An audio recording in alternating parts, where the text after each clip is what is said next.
네, 안녕하십니까. 이제 지난 시간에 이어서 계속해서 수업을 하도록 하겠습니다. 자, 드디어 이제 3주차 동영상에 들어가게 되겠습니다. 자, 진도는 어떻게 하냐면은 지난 시간에 진도 나간 데를 이어서 하도록 하겠습니다. 그래서 여러분이 갖고 있는 강의 자료라고 하는 거 35페이지짜리에서 우리가 25페이지까지 하다가 2주차까지 끝났습니다. 그래서 여기 25페이지의 9번째 줄을 보면은 4세기까지의 고대사를 매우 세밀하게 방대하게 정리함이라고 나오는데요.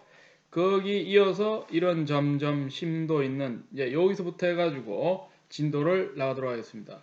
그래서 3주차는 75분 수업이 2번 있으니까 동영상 75분을 2번 만들고 토막 영상으로는 하루당 2개씩이면 일주일에 한 4개 정도 될 것이라고 생각이 됩니다. 그래서 40분 35분 40분 35분 이렇게 만들려고 하고 있습니다. 해봐야 합니다만은 자, 그렇게 데려가시고 오늘은 25페이지 9번째 줄부터 지난 시간에 이어서 한번 해보도록 하겠습니다.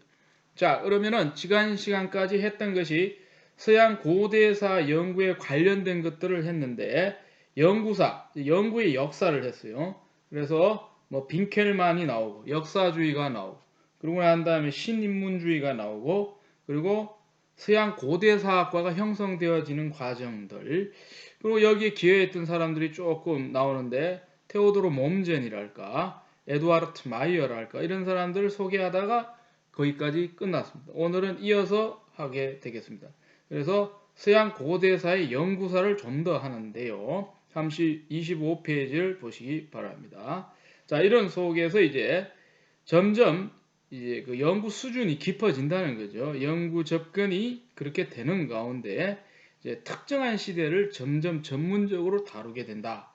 그죠? 우리가 이제 흔히 우리가 아는 한국사만 하더라도 시대에 따라서 이렇게 나눠지잖아요. 그래서 한국사만 하더라도 고대가 있고 중세가 있고 근대가 있고 현대가 있고 그래갖고 삼국시대는 고대라 그러고 중세를 고려로 잡고 근대를 조선시대로 잡고 그러고 난 다음에 이제 개화기 이후에 지금까지 현대로 잡고 서양사도 이런 식으로 점점점 어떻게 됩니까? 구체적으로 특정 시대를 갖다가 전문적으로 이해를 하게 된다 이런 말입니다.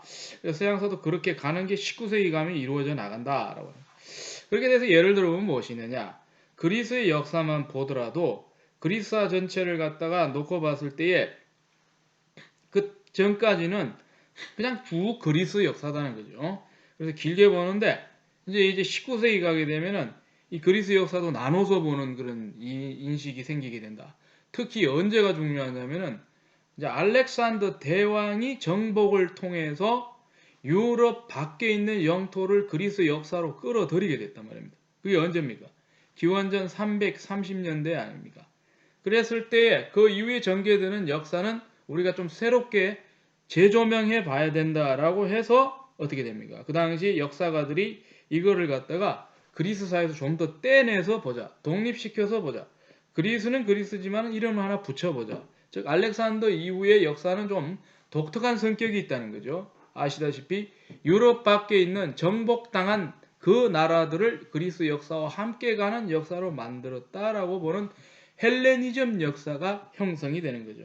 이를 갖다가 역사학에서는 전문 용어로 헬레니즘의 역사다 이렇게 얘기를 하고 있죠. 이걸 갖다가 헬레니스틱 히스토리다 이렇게 얘기를 하는데 이런 식으로 19세기가 가게 되면 그 전문적으로 역사를 이해하는 그런 분위기가 이제 자리를 잡게 된다 이렇게 얘기가 됩니다. 자, 로마사 같은 거에는 또 뭐가 생기냐면요. 19세기 끝나갈 때쯤 되면 이 로마사에도 독특한 시기가 있는데 이거 굉장히 중요합니다. 그 디오클레티아누스라고 하는 황제가 집권했던 이 시기부터는 캐릭터가 좀 달라진다. 여러분 들어보셨죠? 네 사람이 큰 제국을 나누어서 다스리는 거 이걸 뭐라 그럽니까? 네 사람이 다스린다 그래서 사두 체제다 이렇게 얘기해요. 4명 황제의 시대. 그게 서기 284년부터 형성되기 시작합니다. 물론 역사가 흘러가면서 상황이 달라서 경우에 따라서는 한 사람도 하다가 또 2명이 하다가 3명이 하다가 4명이 하다가 왔다 갔다 하긴 해요. 그때그때마다 다른데 디오클레티아누스 시대에 바로 이 여러 명이 다스리는 황제 지배를 갖다가 이제 시작하는 것이죠. 그래서 이 시대의 역사도 로마사 전체에서 떼놓고 한번 생각을 해보자. 그래갖고 나온 개념이 뭐냐면은 유럽에서 나온 개념이 고대 말이라고 하는 개념이 나왔습니다. 자, 고대 말 한번 우리가 주목하기 위해서 제가 적어서 보도록 하겠습니다. 고대 말이다. 네? 아시긴 아시겠죠? 고대의 끝이라는 거죠. 자, 고대 말이다.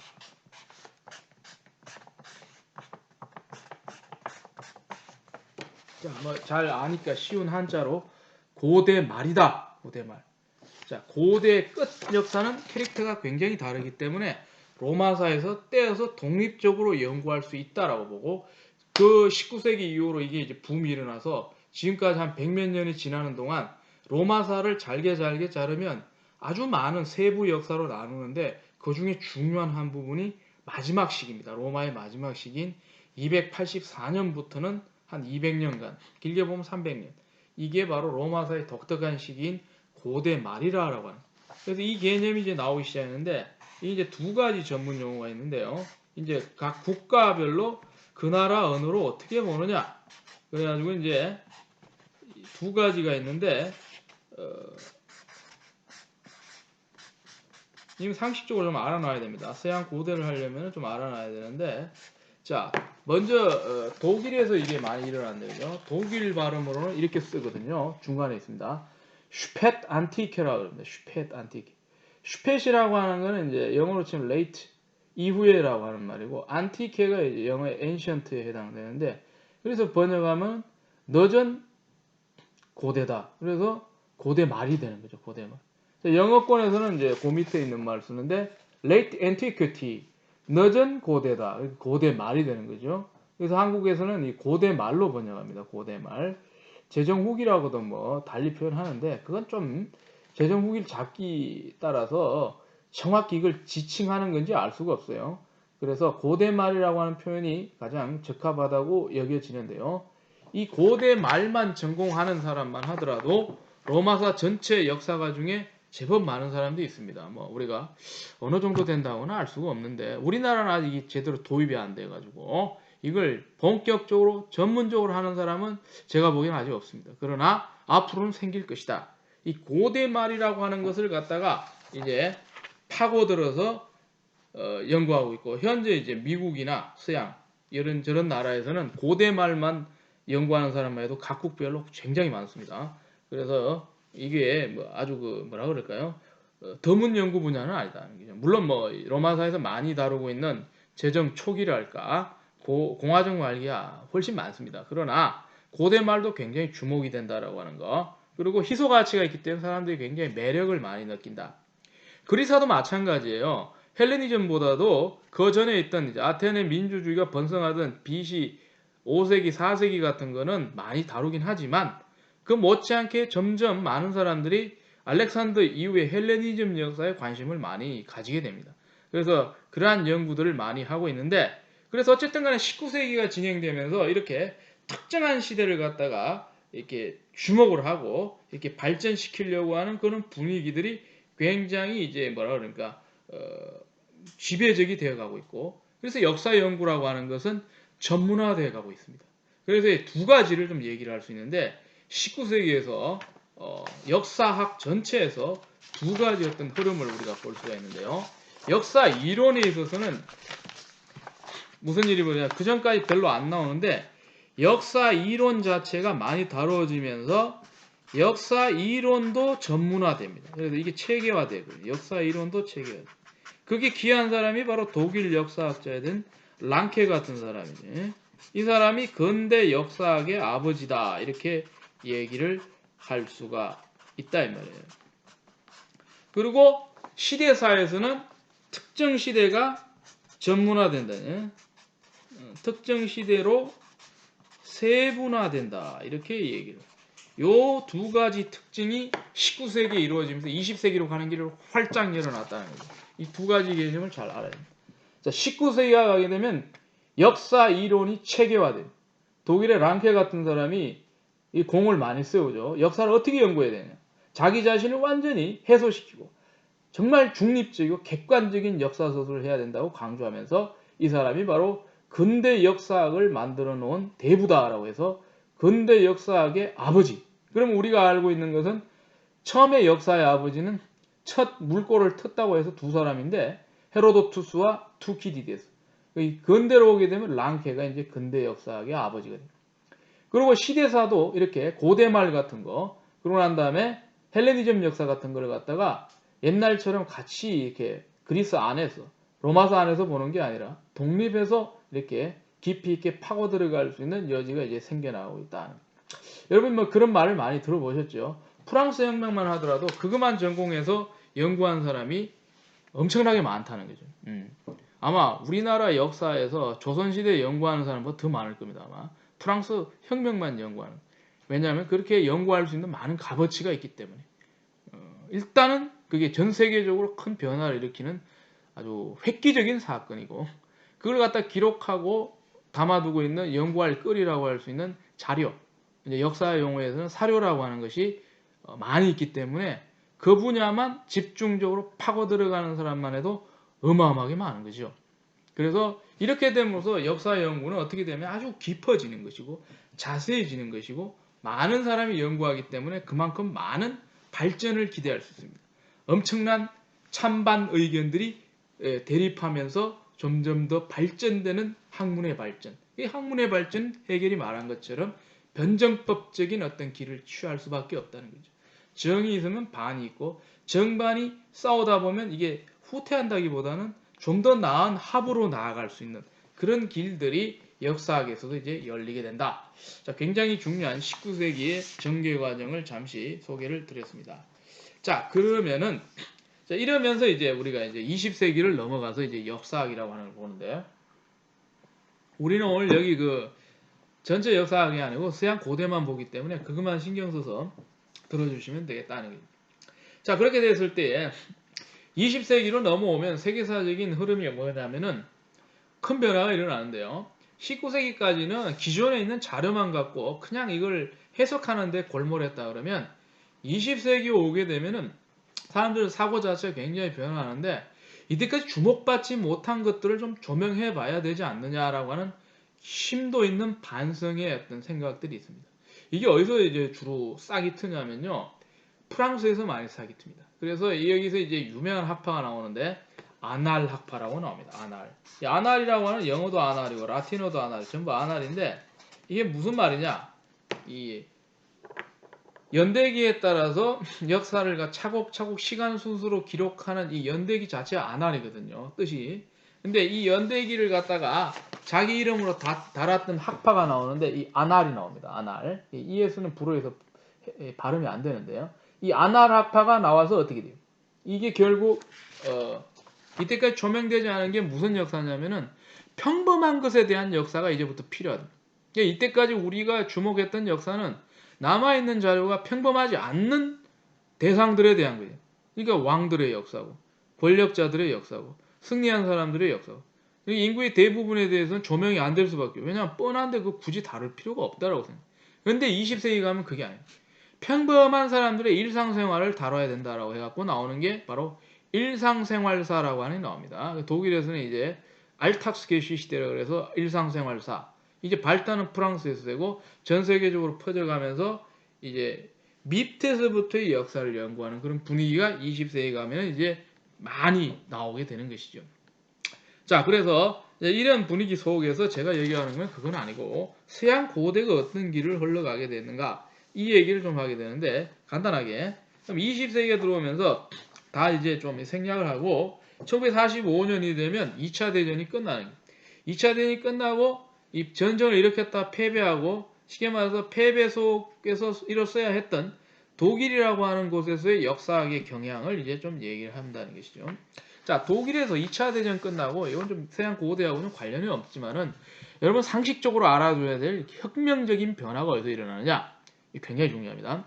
2차 대전 패전에 대한 원인, 고민이 독일 사람들 속에 당연히 자리하게 되는 것입니다. 그렇게 됐을 때 이 사람들이 무슨 고민을 하냐면은 당연한 고민을 합니다. 일본이 갔던 길하고 독일이 갔던 길이 너무나도 다른데 독일 사람들은 이성적으로 생각을 해봤습니다. 왜 우리가 잘못된 생각을 하는 이 나치를 갖다가 지지해서 그들을 위한 전쟁에 참여했을 것인가? 그러면서 자기들이 알고도 모르고도 많은 죄를 지었는데 일단 인류에 대해서 전쟁이라고 하는 씻을 수 없는 과오를 남기게 되고 그 과정에서 뭐라고 해 정치적인 어떤 이유 때문에 그러고 난 다음에 지나친 어떤 그 인간 내면에 자리하고 있는 이 혐오나 그러고 난 다음에 사상적인 어떤 오류로 말미암아서 그 인종 학살을 자행하고 유대인을 갖다가 엄청나게 죽여버리고 그 당시 이제 유럽 유대인의 3분의 2가 죽었다고 그럴 있을 수 없는 엄청난 짓을 내가 왜 했던 것인가? 내가 비록 나치 당원은 아니었지만 내가 비록 그 당시에 이런 나치 정책을 집행하는 선두에 선 사람은 아니었다 하더라도 내가 독일 일원으로서 이래서 되겠느냐 하는 반성이 이제 일어나게. 그래서 그 반성이 일어나게 돼서 그때부터 이건 이제 절대로 국가 어떤 정책적인 거라기보다는 자발적으로 2차 대전의 잘못에 대해서 인정을 합니다. 독일은. 물론 그걸 갖다 정치적으로 해석해서 먹고 살기 위한 어떤 방편으로서 그렇게 했을 거라고 보는 시각도 있지만 제가 관찰한 바에 의하면 뭐 제가 그 당시에 관찰한 건 아니지만 전반적으로 흐름을 검토한 바에 의하면 이것은 진정한 인간성에 대한 반성이었던 자기들이 잘못한 것에 대한 반성을 했는데 저도 뭐 깊은 맥락은 모르지만 일본 사람들은 그걸 갖다가 숨긴다든지 아니면 자기들은 잘못한 게 없는데 결과가 그렇게 폐전을 주어졌다든지 하면서 불확실한 방식으로 이제 이걸 갖다가 덮으려고 했는데 독일 같은 경우는 이걸 갖다가 냉철하게 반성하고 자기들의 문제인 것을 갖다가 동일시했다라고 하는 것이 굉장히 중요해요. 그래갖고 이제 독일 사람들이 뭘 하기 시작했냐면은 앞으로 우리는 이 2차 대전을 교훈으로 삼아야 된다라고 하는 것 그것을 교육에 반영하겠다라고 해서 반성하는 의미에서 그러면 자기들이 이 히틀러의 지배를 받던 1933년에 히틀러가 집권을 해서 1945년 4월 말일에 자살함으로써 세상을 끝낼 때까지 12년 동안 그 사람 집권에 있으면서 마치 어떤 망상에 빠진 것처럼 히틀러의 말을 갖다 추정했는데 거기서 무엇이 부족했느냐를 이제 분석하게 되는데 거기서 결정적으로 나오는 이제 반성의 어떤 단초가 우리에게는 무엇이 그 당시에 부족했냐면 감정은 뜨거웠지만은 냉철함이 부족했다. 비판 의식이 부족했다라고 굉장히 중요합니다. 그래서 독일 사람들이 이때부터 엄청나게 교육에서 강화하는 건 뭐냐면 이 창의적인 생각이죠. 잘잘못을 가리는 이 비판이라고 하는 거. 비판을 이제 생각해요. 그래서 앞으로 이런 과오를 지어서는 안 된다라고 철저히 지금까지도 그걸 지켜나가요. 그걸 어디에 도입하느냐? 바로 학교 교육에 도입을 하게 됐다는 거예요. 그래서 앞으로는 이런 헛된 생각을 하는 사람이 헛된 주장을 하는데 히틀러가 감언 이술로 꼬드겼을 때 넘어갔던 그들에 대한 반성이 됩니다. 그래서 초중고 수업에서도 강화되는 것은 끊임없이 사고하고 토론하고 생각을 공유하는 그런 수업을 많이 했다라고 해요. 그래서 이제 서구에서 이제 비판 문화랄까 토론 문화가 제가 보기에도 가장 체계적으로 잘 되어 있는 곳은 수많은 유럽 국가가 있지만 그 중에서도 독일이 가장 잘 되어 있다고 할 수 있습니다. 그때 반성이라고 하는 것이 굉장히 치열한 것이었고 뼛속 깊은 것이었다라고 하는. 그래갖고는 이제 어릴 때부터 교육에서 사고하는 힘을 많이 키워주는 거죠. 그래서 이제 독일 교육이 굉장히 느린 것 같긴 한데요. 그러니까 종합적인 어떤 사고력을 굉장히 많이 키워주는 데는 도움이 된다. 그래서 이제 우리가 이제 초중고에서 이제 그 교과 과정을 보게 되면 처음에 진도 나가는 것은 다른 나라에 비해서 많이 느립니다. 천천히 나가고 특히 학교에 들어가자마자 우리가 치면 이제 그 초등교육 과정인데 이제 국민학교, 초등학교라고 하는 곳에 가서 첫 4학년 정도까지는 굉장히 자유롭게 공부합니다. 다른 나라에 비했을 때 몇 배로 뭐 배우는 양이랄까 학문적인 어떤 그 수준에 대해 그다지 구애받지 않고 자유롭게 생각하고 떠들고 놀고 즐기면서 인간이 향수할 수 있는 것을 어린 시절에 많이 향수함으로써 사람이 인격적으로 원만해지는 것을 유도하는 그런 식의 교육을 굉장히 강화하고 그러고 난 다음에 이제 우리로 치면 5학년쯤 되면 이제 우리로서는 격이 어디에 해당되냐면 배우는 교과과정 수준은 우리보다 낮지만 5학년이 됨으로써 이제 중학교로 가는 거죠. 이걸 갖다 이제 중학교로 그러지 않고 이걸 김나지움이라고 그러죠. 이게 김나지움에서 우리로 치면 이제 몇 년을 배우냐면 초등학교에서 5학년 단계니까 초등 우리나라 2년 정도. 그리고 중3, 고3 다 하고 여기서 0.5에서 1년을 더 보내서 대학 가는 시험을 친. 그래서 우리보다도 고등학교 졸업할 때까지 반년에서 1년을 더 배웁니다. 더 배우면서 긴 김나지움의 시간을 보내게 된다. 김나지움 시간은 최대치 9년까지 이 중고 통합 과정에서 보내게 되는데 여기서 점진적으로 이제 학문적 수준을 끌어올리는데 수학 같은 거는 우리하고 비교할 때 많이 처지죠. 독일에서 배우는 수준. 그렇지만은 우리가 이제 별로 기대하지 못하는 전문화된 그 조목조목의 학문 분과에서의 교육은 굉장히 체계적으로 가르치고 있다라고 하는 거. 그래서 이제 그 비판 의식을 많이 키워주기 때문에 이들의 수업에서는 아주 기초 과정을 제외하면 이제 강의식이랄까 주입식 교육을 적게 하고 대부분 토론으로 수업을 끌어올리는 그런 과정을 많이 거치게 됩니다. 이게 이제 불꽃을 피우는 때가 어디냐? 여러분 대학에 들어가면 대학 들어가자마자 이제 수업에 들어가는데 이 강의로만 하는 수업은 그렇게 많지가 않습니다. 그리고 캐릭터가 정해져 있는데 강의는 강의만 합니다. 질문이야 받지만 학생들이 나와서 떠들고 그러지 않아요. 강의만 하고 나머지 많은 수업이 세미나로 이루어지는 이를 세미나라고 그러죠. 세미나 수업에서는 이제 가르치는 사람의 몫은 이 교과의 수업이 제자리로 갈 수 있을 정도로 이제 방향만 잡아주지 학생들이 다 주도하는 수업을 대학 내내 하게 됩니다. 그런 식으로 해서 비판의식이라고 사고력을 종합적으로 하는 그런 교육을 통해서 이 사람들은 어떻게 돼요? 사회 일선에 나가게 되면 자기가 자주적으로 생각하고 판단하는 그러니까 직장을 가든지 자영업을 하든지 뭘 하든지 뭔가 든든한 어떤 사고의 기반을 가지게 된다. 그걸 갖다 철저히 강화시킨 것이 바로 독일이 전후에서 자기 반성으로서 일어났던 모습이었다라고 해요. 지금 많이 삼천포로 빠진 것 같은데요. 다시 돌아와서 이런 어떤 분위기 속에서 독일에서도 이제 학문적 발전이 일어나는데 역사학에서도 이제 점점 큰 발전을 많이 일어나요. 중요한 대목만 잠깐 설명하게 되면 1970년대 이래 독일에서는 무엇을 진행시키냐면요. 로마사에 있어서 지금까지 무슨 말이냐면 1970년에 이르기까지 뭐 독일뿐만 아니라 전 세계 학자들이 축적해 놓은 연구를 갖다가 종합적으로 한번 정리정돈을 해보겠다고 해서 뭘 만드냐면요. 장기 작업 계획을 세웁니다. 그래서 30년 이상 투자해서 그럼 어떻게 1970년대부터 해갖고 그 2000년대에 들었을 때까지 이 꼬박꼬박 특정 주제의 것만 정리정돈해서 만들어서 로마사 전체를 한눈에 들어오게 만든다. 그래서 30년간에 걸쳐서 이제 이런 종합적인 연구를 했는데 이걸 했던 전기 간행물이 뭐냐? 학술지 아닙니까? 학술지. 이게 이제 여기 나와 있죠, 그죠? 25페이지 중간에 Aufstieg und Niedergang der Römischen Welt. 자, 다시 발음 한번 해보겠습니다. Aufstieg und Niedergang der Römischen Welt. 자, 로마 세계의 흥망성쇠. Aufstieg은 올라가는 거고 Niedergang은 내려오는 거죠. 흥망성쇠라고 하는 제목으로 로마사에 관련되어 있는 모든 주제 하나하나에 관한 모든 이 정보를 갖다가 거기에 가장 전문적으로 연구하는 독어뿐만 아니라 불어, 영어를 쓰는 수많은 다른 나라 사람들 다 동원해서 독어로 만들어낸다라고 합니다. 경우에 따라서 영어로 나오는 것도 있고요. 그래서 약간 이 언어는 다양하게 나오고 주로 독어가 많습니다만 이거를 만들어냈다는 거죠.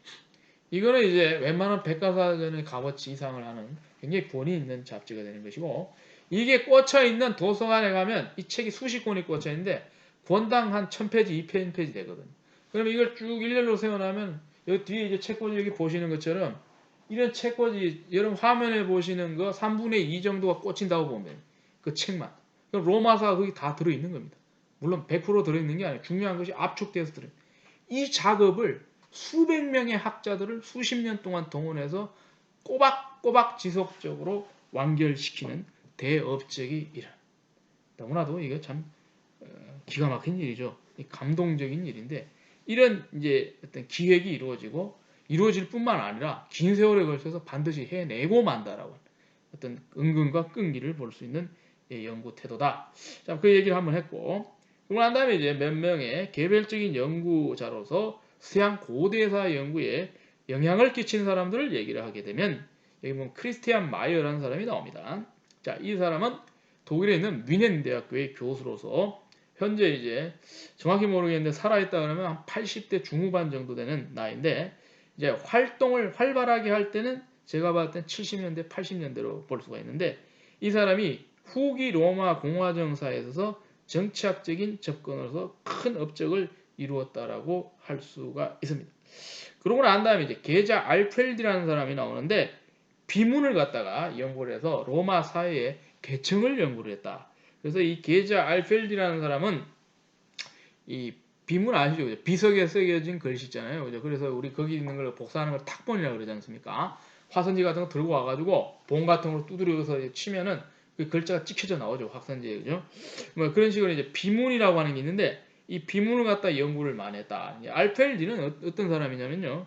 그 외국에서 와서 이제 공부했던 사람인데 헝가리 사람으로 알리는데 로마 사회사에 기념비적인 업적을 남긴 사람이다. 자, 이 사람이 무슨 책을 썼느냐라고 하는 걸 갖다가 좀 소개를 해주고 싶지만은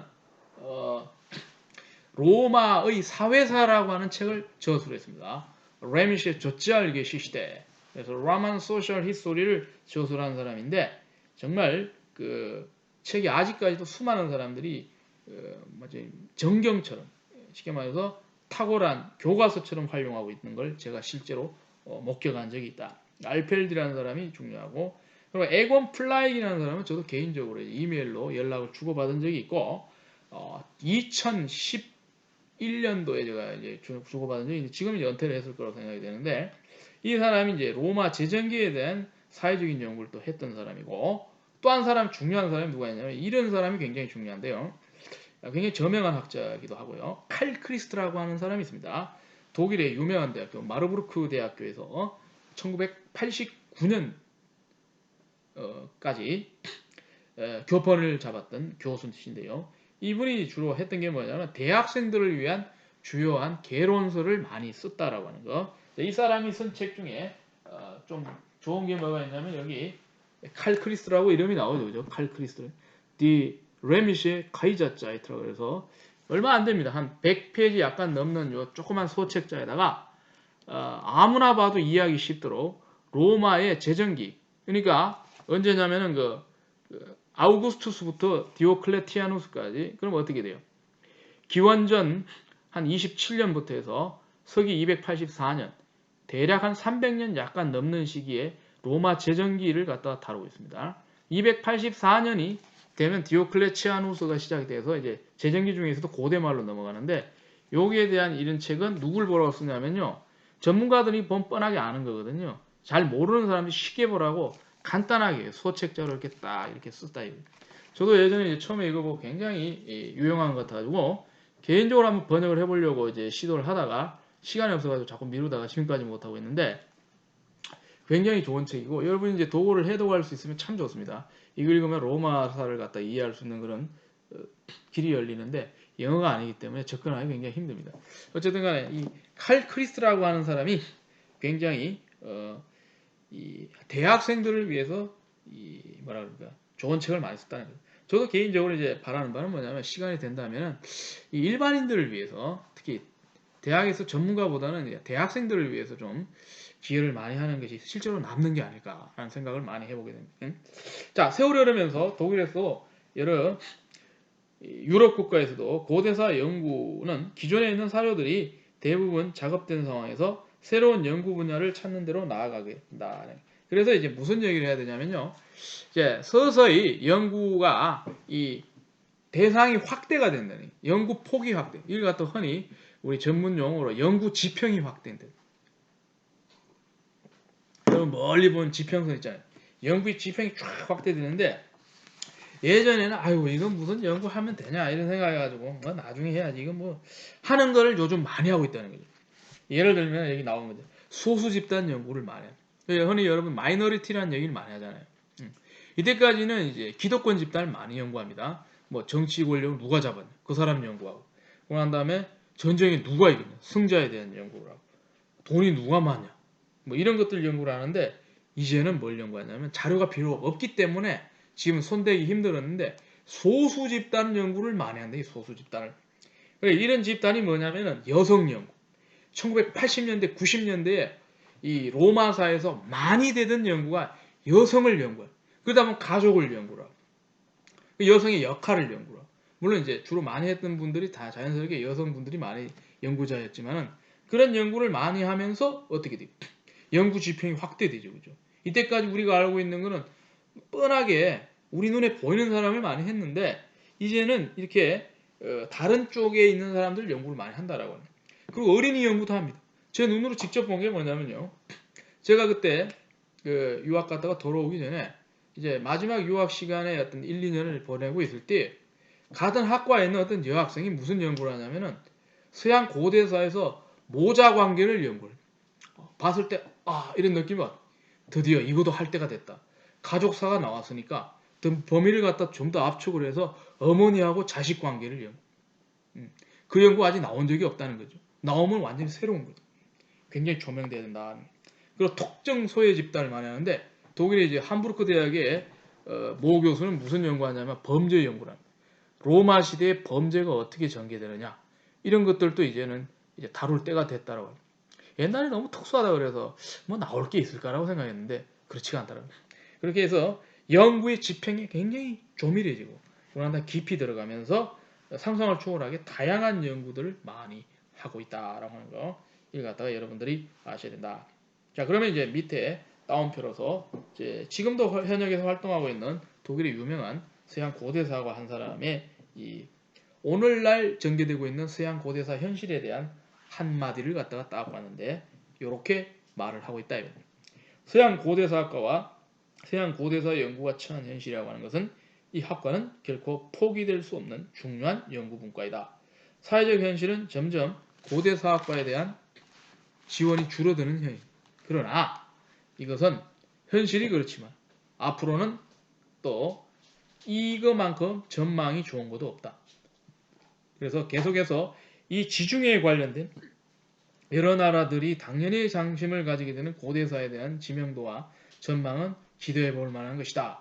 라고 2014년에 간행된 서양 고대사 입문을 저술했던 프랑크푸르트 대학의 이 고대사학과 레핀 교수께서 말씀을 하셨다.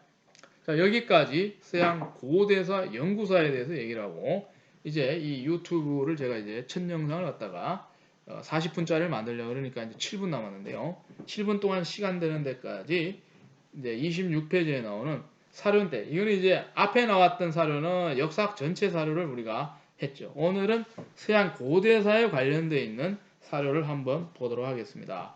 자, 그래서 서양 고대사의 사료를 우리가 이제 어떻게 이해를 할 수 있느냐 이걸 한번 보도록 하는데 종류가 몇 개가 있습니다. 제일 흔히 보이는 글자로 쓰여진 걸 뭐라 그럽니까? 이거 갖다가 문헌사료로 문헌사료. 자, 그러고 난 다음에 문헌사료 아니고 이제 유물 발굴해서 보는 사료는 고고학사료. 그러고 난 다음에 비석에 쓰여진 거 보면은 물론 이게 문헌이지만 우리가 막 평평한 데 있는 게 아니라 돌에 쓰여졌잖아요, 그죠? 금속이나 이걸 갖다가 또 독특하게 비문사료. 그러고 난 다음에 동전도 연구의 대상이 된다고 얘기해요. 이 주화사료, 동전사료. 그러고 난 다음에 좀 더 깊이 들어가면 또 뭐 있냐면은 파피루스를 갖다 연구하는 파피루스 사료가 있거든요. 파피루스 알죠? 나일강에 자라고 있는 그 나무 이파리, 우리나라로 치면 갈대같이 생긴 거에다가 그 당시에 사람들이 뭐 먹물 같은 걸로 글자를 새겨 넣어가지고 이제 했다고 그러죠. 이게 종이 기능을 했다는. 파피루스에 뭐 이렇게 쓰여진 것들 이런 것들이 있는데 이걸 가지고 이제 세부적으로 설명을 해보도록 하겠습니다. 자, 그렇게 되면 이제 우리가 이런 여러 가지의 사료들을 우리가 이제 볼 수가 있게 되는데 26페이지 4-2-1 문헌사료에서 밑으로 좀 내려가서 역사서술은 고대 그리스의 경우에는 기원전 5세기, 고대 로마의 경우에는 기원전 3세기부터 본격적으로 발전한다. 그 사람들이 자기 나라 역사를 쓰기 시작했다. 아니면 관련돼서 다른 역사도 쓰기 시작했다 이 말이죠. 자, 하지만 학문적 의미에서의 객관적이고 중립적인 역사서술은 그렇게 많이 찾아볼 수가 없다. 뭐 투키디데스나 폴리비우스 정도만 봤을 때 좀 그럴싸하게 우리가 오늘날에 봐서도 좀 중립적이다 이렇게 볼 수 있고 나머지는 보면 굉장히 치우쳤다거나 아니면 좀 뭐라 황당한 얘기도 많이 하기 때문에 사료를 엄밀하게 인정하기가 애매하다 이런 얘기가 되는 것이죠. 자, 먼저 문헌 사료를 보도록 하겠습니다. 문헌 사료 종류가 이렇게 쭉 밑으로 나열이 되어 있는데 요거에 해당되는 사례도 좀 들어가면서 설명을 해보도록 하겠습니다. 자, 문헌 사료 중에는 여러 가지 있는데 연설문이 있어요. 연설문. 연설문은 주로 언제 나오냐면요. 페리클레스의 연설문 같은 게 있습니다. 그리스의 민주주의의 꽃을 피웠던 정치가 폴리비우스 아니고 죄송합니다. 페리클레스는 특히나 그 자기들끼리 전쟁해. 스파르타 동맹하고 그러고 난 다음 아테네 동맹이 전쟁 벌인 걸 갖다가 펠로폰네소스 전쟁이라고 그러는데 그 전쟁 기간 동안에 그죠? 죽어 나간 사람들, 전사자들을 위한 그런 페리클레스의 연설문 같은 게 굉장히 감동적인 게 있습니다. 그런 것들을 가지고 그 전쟁을 갖다가 연구하는 데 도움을 받을 수 있습니다. 그런 연설문들이 있고 그리고 많이 남아 있는 것은 다시 또 펠로폰네소스 전쟁 얘기를 하자면은 이 전쟁 동안 양측이 전쟁하기 전에 이미 전쟁이 터질 것 같은 느낌이 들어서 협상했던 그 기록이 있어요. 그러면 그 협상을 하는 과정에서 의견을 전달하기 위해서 주고받았던 편지가 있습니다. 그 편지에서 연설식으로 얘기를 하고 있어요. 연설문들을. 그런 것을 봤을 때에 긴박한 역사적 현장에서도 연설이 많이 중요한 의미를 차지하고 있고 또 로마의 유명한 그 지식인이라고 할 수 있는 정치가 키케로라는 사람도 많은 연설을 남겼습니다. 이런 연설문이 많이 도움이 된다. 또 여러분 연설문 궁금한데 현대사에서도 찾아볼 수 있죠. 예를 들면 여러분 유명한 그 연설문 중에 사료로 값어치는 게 아시죠? 링컨이라는 사람이 했던 19세기에 유명한 연설이 있죠. 남북전쟁이 끝나고 난 다음에 남북전쟁의 기념을 하기 위해서 게티스버그에 가서 했던 유명한 연설, 지금도 온 세계사에 빛나는 연설로 남아있는 민주주의의 기본을 외쳤던 연설, 여러분 아시죠? 뭔지? Of the people, by the people, for the people. 우리의 정부는 이런 정부가 됩니다. The government of the people. 국민에 의한, 국민을 위한 정부가 되어야 된다. 라고 이제 얘기를 했던 그런 링컨의 연설이 있고 또 유명한 연설이 뭐가 있느냐? 19세기 초에 그 나폴레옹 군대가 이제 공격해 들어와서 독일 땅을 갖다가 침략을 했는데 그때 이제 독일 한 군대 중부 독일을 강탈을 했습니다. 그래서 독일이 그 당시 나폴레옹의 군합발에 이제 완전히 짓눌려 갖고 패전을 해서 수많은 사람들이 패배의 아픔, 정신적인 이 고충을 겪고 있을 때 위로하는 말로 이 국민들아 일어나라 하는 이 자극하는 연설을 한 그 유명한 독일이 유명한 그 정신적인 그 지주라고 했던 지식인 피히테라는 사람이 있어요. 피히테 굉장히 중요한 사람인데요.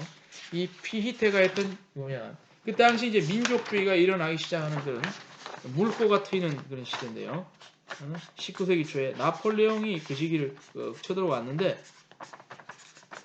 우리가 졌다고 해서 낙담하지 말고 일어나라 이 말이죠. 피히테라는 사람이 했던 유명한 연설. Dem Deutschen Volk. Dem Deutschen.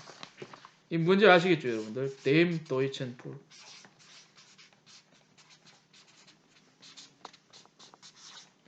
이게 이제 Dem Deutschen Volk인데 독일 국민에게 고함이라고 하는 명연설을 남겼습니다.